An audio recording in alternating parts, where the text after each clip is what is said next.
ಸಚಿವ ಸತೀಶ್ ಜಾರಕಿಹೊಳಿ ಅವರು ಆಡಿರುವಂತಹ ಇದೊಂದು ಮಾತು ನಾನಾ ರೀತಿಯ ಲೆಕ್ಕಾಚಾರಕ್ಕೆ ವೇದಿಕೆಯನ್ನು ಸೃಷ್ಟಿ ಮಾಡ್ತಾ ಇದೆ. ಅಧ್ಯಕ್ಷ ಸ್ಥಾನ first, power share next. Siddaramaiah ಆಪ್ತರ ಹೊಸ ಅಸಲಿ ಆಟನ ಇದು ಅನ್ನುವಂತಹ ಪ್ರಶ್ನೆ. ಕಾಂಗ್ರೆಸ್ ಇತಿಹಾಸದಲ್ಲಿಯೇ ಮೊದಲ ಬಾರಿಗೆ ಶಾಸಕರ ಅಭಿಪ್ರಾಯ ಸಂಗ್ರಹಿಸಿ ಎಂಬ ಹೊಸ ಪಟ್ಟು. ತಲೆ ಎಣಿಕೆಯ ಪಾಲಿಟಿಕ್ಸು ಸಿಎಂ ಸ್ಥಾನಕ್ಕಲ್ಲ, ಅಧ್ಯಕ್ಷ ಸ್ಥಾನಕ್ಕೆ. ಒಂದು ತಂತ್ರ, ಎರಡು ಗುರಿ. ಸಿದ್ದರಾಮಯ್ಯ ಟೀಮ್ ಬ್ರಹ್ಮಾಸ್ತ್ರವನ್ನ ಹೂಡಿದೆ.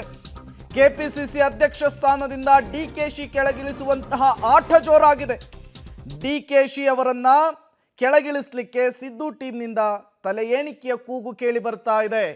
ಈ ಮೂಲಕ ಶತಾಯಗತಾಯ ಡಿಕೆ ಶಿವಕುಮಾರ್ಗೆ ಬಲ ತಂದುಕೊಂಡಂತಹ ಕೆಪಿಸಿಸಿ ಅಧ್ಯಕ್ಷ ಸ್ಥಾನವನ್ನೇ ಅವರ ಕೈಯಿಂದ ಕಸಿದುಕೊಳ್ಳಬೇಕು ಅನ್ನುವಂತಹ ಹುನ್ನಾರ, ಪ್ಲಾನ್, ಷಡ್ಯಂತ್ರ, ರಣತಂತ್ರ ಎಲ್ಲವನ್ನೂ ಕೂಡ ಈಗ ಸಿದ್ದು ಟೀಮ್ ಅಪ್ಲೈ ಮಾಡಿದಂತೆ ಕಾಣಿಸ್ತಾ ಇದೆ. ಮತ್ತಷ್ಟು ಡೀಟೇಲ್ಸ್ ಅನ್ನು ಕೊಡ್ತಾರೆ ಪೊಲಿಟಿಕಲ್ ಬ್ಯೂರೋ ಹೆಡ್ ರವೀಶ್. ನೇರ ಸಂಪರ್ಕದಲ್ಲಿ ಜಾಯ್ನ್ ಆಗಿದ್ದಾರೆ. ರವೀಶ್, ರಾಜ್ಯ ಕಾಂಗ್ರೆಸ್ನಲ್ಲಿ ಬಣ ರಾಜಕಾರಣ ಭುಗಿಲೆದ್ದಾಗ ಸುರ್ಜೇವಾಲಾ ಬರ್ತಾರೆ, CLP ಮೀಟಿಂಗ್ನಲ್ಲಿ ಭಾಗಿಯಾಗ್ತಾರೆ, ಒಗ್ಗಟ್ಟಿನ ಮಂತ್ರವನ್ನು ಜಪಿಸ್ತಾರೆ. ಆ ಒಗ್ಗಟ್ಟಿನ ಮಂತ್ರ ಹೊಳೆಯಲ್ಲಿ ಹುಣಸೆ ಹಣ್ಣನ್ನು ತೊಳೆದಿದ್ದಂತಾಗಿದೆ ಅನ್ನೋದು ಈಗ ವ್ಯಕ್ತವಾಗ್ತಾ ಇರುವಂತಹ ಸಚಿವರುಗಳು ಕೊಡ್ತಾ ಇರುವಂತಹ ಹೇಳಿಕೆಯಿಂದ ಸ್ಪಷ್ಟವಾಗ್ತಾ ಇದೆ. ಬಟ್ ಡಿಕೆ ಶಿವಕುಮಾರ್ಗೆ ಈ ಹಿಂದೆ ಬಲ ತುಂಬಿದಂತಹ ಕೆಪಿಸಿಸಿ ಅಧ್ಯಕ್ಷದ ಸ್ಥಾನದ ಮೇಲೆ ಈ ಸಿದ್ದರಾಮಯ್ಯ ಬಣ ಕಣ್ಣಿಡುವ ಮೂಲಕ ಯಾವ ರೀತಿಯ ಲೆಕ್ಕಾಚಾರ ಹಾಕ್ಕೊಂಡಿದ್ದಾರೆ, ಏನೆಲ್ಲ ಬೆಳವಣಿಗೆಗಳಾಗ್ತಾ ಇದೆ ರವೀಶ್? ಪ್ರೇಮ್, ಪ್ರಮುಖವಾಗಿರ್ತಕ್ಕಂಥದ್ದು 3 ಬಾರಿ ಸುರ್ಜೇವಾಲಾ ಅವರು ಆ ಸಂದೇಶವನ್ನು ರವಾನೆ ಮಾಡಿದರು. ಹಾಗಾಗಿ ಖಡಕ್ ವಾರ್ನಿಂಗ್ ಏನಿದೆ ಅದು ಒಂದು ರೀತಿಯಲ್ಲಿ ಟುಸ್ ಪಟಾಕಿ ಆಯಿತಾ ಅನ್ನೋದೇ ಈಗ ಬಹುದೊಡ್ಡ ಚರ್ಚೆ. ಏಕೆಂದರೆ ಮೊದಲು ಮಾಧ್ಯಮದ ಮುಂದೆ ಮಾತನಾಡಿದ್ರು, ಆ ಒಂದು ಏನೆಲ್ಲ ಸಂದೇಶವನ್ನು ಕೊಡಬೇಕು, ಪಕ್ಷದ ಲೈನಲ್ಲಿ ಹೇಗಿರಬೇಕು ಅಂತ. ಮತ್ತು ಕಾಂಗ್ರೆಸ್ನ ಸರ್ವ ಸದಸ್ಯರ ಸಭೆಯಲ್ಲೂ ಕೂಡ ಅದೇ ರೀತಿ ವಾರ್ನ್ ಮಾಡಿದರು, ಶಾಸಕಾಂಗ ಪಕ್ಷದ ಸಭೆಯಲ್ಲೂ ಕೂಡ ಮಾಡಿದರು. ಆದರೆ ಅದು ಯಾವುದನ್ನು ಕೂಡ ನಾವು ಕೇರ್ ಮಾಡೋದಿಲ್ಲ ಅನ್ನೋ ಸಂದೇಶವನ್ನು ಇವರು ರವಾನಿಸ್ತಾ ಇದ್ದಾರೆ. ಸೂಕ್ಷ್ಮವಾಗಿ ಅವ್ರು ಯಾವ ರೀತಿ ಪಕ್ಷದ ದೊಡ್ಡದು, ಸರ್ಕಾರ ನಂತರ ಅಂತ ಹೇಳ್ತಾ ಇದ್ರು, ಇವರು ಕೂಡ ನಾವಿದ್ರೆ ತಾನೇ ಪಕ್ಷ, ಸಮುದಾಯ ಇದ್ರೆ ತಾನೇ ಪಕ್ಷ ಅನ್ನೋ ಒಂದು ರಿವರ್ಸ್ ಗೇರಲ್ಲಿ ಇವರು ಕೂಡ ಹೋಗ್ತಾ ಇದ್ದಾರೆ. ಹಾಗಾಗಿ ಇದು ಸದ್ಯಕ್ಕೆ ನಿಲ್ಲುವ ಲಕ್ಷಣಗಳು ಕೂಡ ಕಾಣಿಸ್ತಾ ಇಲ್ಲ.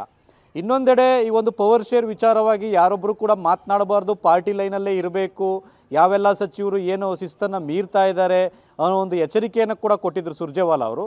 ಅದನ್ನು ಕೂಡ ಲೆಕ್ಕಿಸ್ತಾ ಇಲ್ಲ. ಇವತ್ತು ಸತೀಶ್ ಜಾರಕಿಹೊಳಿ ಅವರು ತಲೆ ಎಣಿಕೆಯ ಪಾಲಿಟಿಕ್ಸ್ ಹಂತಕ್ಕೆ ತಲುಪಿಬಿಟ್ಟಿದ್ದಾರೆ.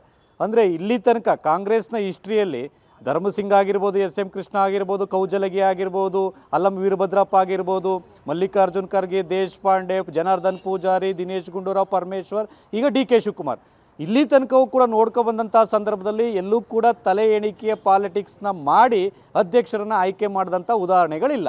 ಆದರೆ ಈಗ ಶಾಸಕರ ಅಭಿಪ್ರಾಯವನ್ನು ಅಧ್ಯಕ್ಷ ಸ್ಥಾನಕ್ಕೆ ಕೇಳಬೇಕು ಅಂತ ಹೊಸ ಕಾರ್ಡನ್ನು ಪ್ಲೇ ಮಾಡಿದರೆ ಇದು ನಿಜಕ್ಕೂ ಕೂಡ ಮತ್ತೊಂದು ರೀತಿಯಲ್ಲಿ ಇಕ್ಕಟ್ಟಿಗೆ ಸಿಲುಕಿಸುವಂಥ ತಂತ್ರ.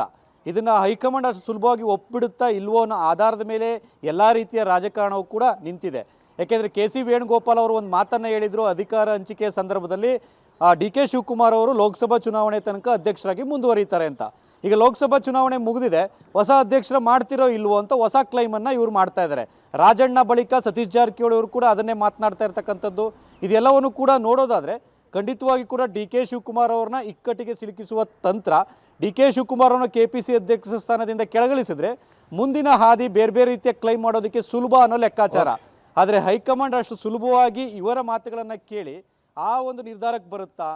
ಜೊತೆಗೆ ಆ ಒಂದು ಪವರ್ ಶೇರ್ ಒಂದು ರೀತಿಯಲ್ಲಿ ಸೂತ್ರ ಹೊರಬೀಳದ ಹೊರತು ಈ KPCC ಅಧ್ಯಕ್ಷ ಸ್ಥಾನವೂ ಕೂಡ ಒಂದು ರೀತಿಯಲ್ಲಿ ಯಾವುದೇ ರೀತಿಯ ಕ್ಲಾರಿಟಿ ಸಿಗೋದಿಲ್ವ ಇವತ್ತು ಅಧ್ಯಕ್ಷ ಸ್ಥಾನಕ್ಕೆ ಅನ್ನೋದು ಕೂಡ ಚರ್ಚೆ ಆಗ್ತಾ ಇದೆ. ಹಾಗಾಗಿ ಕಾಂಗ್ರೆಸ್ನ ಒಳಗಡೆ ಈಗ ಆಗ್ತಾ ಇರ್ತಕ್ಕಂಥ ಒಳಜಗಳೇನಿದೆ ಅದು ಸದ್ಯಕ್ಕೆ ನಿಲ್ಲುವ ಲಕ್ಷಣಗಳು ಕಾಣಿಸ್ತಾ ಇಲ್ಲ. ಇನ್ನೂ 3-4-5 ತಿಂಗಳು ಇದೇ ರೀತಿ ಕೂಡ ನಡೆಯುತ್ತೆ.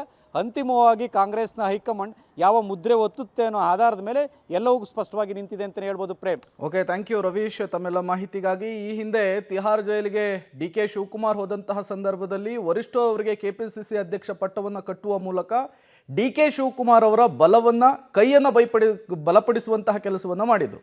ಈಗ ಅದರ ಮೇಲೇ ಸಿದ್ದರಾಮಯ್ಯ ಬಣದ ಕಣ್ಣು ಬಿದ್ದಂತೆ ಕಾಣಿಸ್ತಾ ಇದೆ. ಈ ಬೆಳವಣಿಗೆ ಯಾವ ಹಂತಕ್ಕೆ ಹೋಗಿ ನಿಲ್ಲುತ್ತೆ ಅನ್ನೋದನ್ನು ಕಾದು ನೋಡಬೇಕಿದೆ.